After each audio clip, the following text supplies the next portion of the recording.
মোটরসাইকেলে চালকসহ 2 জনের বেশি বহন না করতে নির্দেশনা দিয়েছে ঢাকা মেট্রোপলিটন পুলিশ। রোববার 24 নভেম্বর ডিএমপির এক বিজ্ঞপ্তিতে এ নির্দেশনা দেয়া হয়। বিজ্ঞপ্তিতে বলা হয়, ঢাকা মহানগরীতে চলাচলকারী মোটরযান চালকরা অনেক সময় অপ্রয়োজনীয় উচ্চমাত্রায় হর্ন ব্যবহার করেন।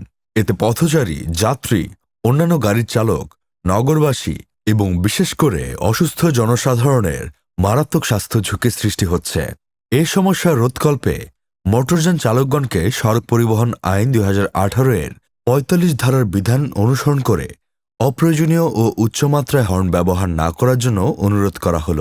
বিজ্ঞপ্তিতে আরও বলা হয়, ঢাকা মহানগরীতে প্রায় পরিলক্ষিত হয় যে মোটরসাইকেলের চালকরা হেলমেট ব্যবহার না করে একাধিক যাত্রী, বিশেষ করে মহিলা ও শিশুদের নিয়ে ঝুঁকিপূর্ণভাবে চলাচল করেন, যার ফলে সড়ক দুর্ঘটনা বাড়ছে।